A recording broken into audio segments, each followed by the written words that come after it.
প্ৰিয় দৰ্শকসকল আৰু এটা নতুন ভিডিঅ'লৈ আপোনালোকক স্বাগতম জনাই আজিৰ ভিডিঅ'টো আৰম্ভ কৰিব ওলাইছোঁ। আমাৰ মাজত বহুতেই ধনী বা সফল হ'ব বিচাৰে, কিন্তু আমি নাজানো যে ধনী বা সফল কেনেকৈ হ'ব পাৰি। আজি মই আপোনালোকক এইটো ভিডিঅ'ৰ জৰিয়তে কথা পাতিম ধনী কেনেকৈ হ'ব পাৰি। ধনী সকলোৱে হ'ব বিচাৰে, কিন্তু ধনী কেনেকৈ হ'ব পাৰি বা ধনী মানুহে কেনেকৈ চিন্তা কৰে সেইটো আমি কেতিয়াও জানিবলৈ চেষ্টাই নকৰোঁ। যদি আপোনাৰ মাজত টকা উপাৰ্জন কৰাৰ বা ধনী হোৱাৰ ইচ্ছা আছে, তেনেহ'লে আজিৰ এই ভিডিঅ'টো শেষলৈকে চাব। ধনী হ'বলৈ অকল সপোন দেখিলেই নহ'ব, এই সপোন সম্পূৰ্ণ কৰিবলৈ উৎসাহ উদ্দীপনা থাকিব লাগিব। প্ৰিয় দৰ্শকসকল, আজিৰ এই ভিডিঅ'টো মই আপোনালোকক এনেকুৱা 10টা গুৰুত্বপূৰ্ণ উপায়ৰ কথা ক'ম, যি 10টা গুৰুত্বপূৰ্ণ উপায়ৰ জৰিয়তে আপুনি অতি কম সময়ৰ ভিতৰতে হ'ব পাৰিব ধনৰ মালিক। তেতিয়াহ'লে বলক আজিৰ ভিডিঅ'টো আৰম্ভ কৰোঁ। প্ৰথমতে মই ক'বলৈ যাম টকাৰ প্ৰতি আপোনাৰ চিন্তাধাৰা। আমি প্ৰতিজনেই ভাবোঁ যে টকা হ'ল বস্তু ক্ৰয় কৰাৰ এটা মাধ্যম, কিন্তু আমাৰ প্ৰথমেই এই চিন্তাধাৰা সলনি কৰিব লাগিব। টকা কেনেকৈ কাম কৰে, টকাৰ অভাৱত কি হ'ব পাৰে, এই বিষয়ে আমাৰ ধাৰণা থকা উচিত। আপুনি যদি ভাবি আছে ধনী হোৱা মানে অধিক টকা আয় কৰা আৰু সেইবোৰ টকা খৰচ কৰা, তেনেহ'লে আপুনি কেতিয়াও এজন সফল ব্যক্তি হ'ব নোৱাৰিব। প্ৰতিমাহে 30,000 টকা আয় কৰা ব্যক্তি এজনে যদি তাইৰ আয়ৰ 20,000 টকা ছেভিং কৰে আৰু আপুনি যদি 50,000 টকা আয় কৰিও 20,000 টকাও ছেভিং কৰিব নোৱাৰে, তেনেহ'লে কিছুদিনৰ ভিতৰত আপোনাৰ পৰা কম টকা উপাৰ্জন কৰা ব্যক্তি ধনী হৈ উঠিব। সেয়ে টকাৰ প্ৰতি থকা আপোনাৰ চিন্তাধাৰা সলনি কৰিব লাগিব। 2. সপোন দেখা জৰুৰী। পৃথিৱীত আজিলৈকে যি আৱিষ্কাৰ বা সফলতা কেৱল সপোন দেখাৰ বাবেই হৈছে। আপোনাৰ মাজত সপোন দেখা আৰু সাহস থাকিব লাগিব, তেনেহ'লে ডাঙৰ কিবা অৰ্জন কৰিব পাৰিব। নিজৰ সপোনৰ বাবে বাৰে বাৰে মন কৰিলে আপোনাৰ ব্ৰেইন সেই সপোন পূৰণ কৰিবলৈ কাম কৰিব। মনত ৰাখিব, যি ব্যক্তি জীৱনত সপোন দেখিব সেই ব্যক্তিৰ সপোন পূৰণ হয়। 3. জীৱনত ৰিস্ক নিব লাগিব। প্ৰতিটো মানুহৰ জীৱনত কেতিয়াবা নহয় কেতিয়াবা ভাল সময় বা ভাল সুযোগ আহে, কিন্তু সাহসী মানুহবোৰে ৰিস্ক লৈ সেই সুযোগৰ ওপৰত কাম কৰে। কিন্তু বহুত মানুহে ৰিস্ক ল'বলৈ ভয় পায় আৰু সুযোগবোৰ এৰি দিয়ে। সেইবাবে জীৱনত ডাঙৰ কিবা পাবলৈ হ'লে ৰিস্ক কিন্তু নিবই লাগিব। সুযোগ কিন্তু কাৰোবাক কৈ নাহে, হঠাৎ আহে, আৰু আহিলেই সুযোগটো যিয়ে কামত লগাব পাৰে আৰু সেইজনেই ধনী বা সফল হ'ব পাৰে।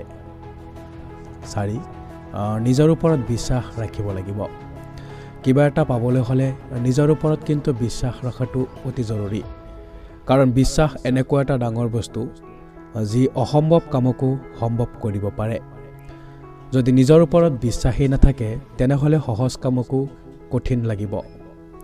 সেইবাবে সকলো সময়ত নিজক উৎসাহিত কৰিব জানিব লাগিব। 5. অপ্ৰয়োজনীয় খৰচৰ পৰা দূৰত থাকক। আপুনি যদি কম টকা উপাৰ্জন কৰে, তাৰ পাছতো অপ্ৰয়োজনীয় খৰচ যিসমূহ আছে সেইসমূহ খৰচ পৰিহাৰ কৰিব লাগিব। টকা হাতত থাকিলেই সেই টকা খৰচ কৰাৰ অভ্যাস আমাৰ সকলোৰে আছে, সেই অভ্যাসটো পাহৰিব লাগিব। 6. ছেভিং কৰা অতি জৰুৰী। আমাৰ মাজত বহুতেই আছে যে ছেভিং লৈ ইমান নাভাবে, কিন্তু আপুনি জানেনে, ছেভিং হ'ল ধনী হোৱাৰ মূল মন্ত্ৰ।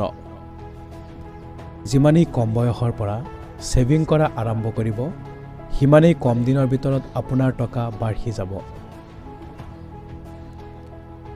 যেতিয়া বেংক একাউণ্টত টকা থাকিব, তেতিয়া আপুনি নিজকে এজন ধনী মানুহ হিচাপে পৰিচয় দিব পাৰিব। 7. ধনী হ'বলৈ সময় লাগিব। কেৱল কিছুদিন চেষ্টা কৰি হতাশ নহ'ব, ধনী হ'বলৈ অলপ সময় লাগিব। সফল হ'বলৈ সময় লাগে।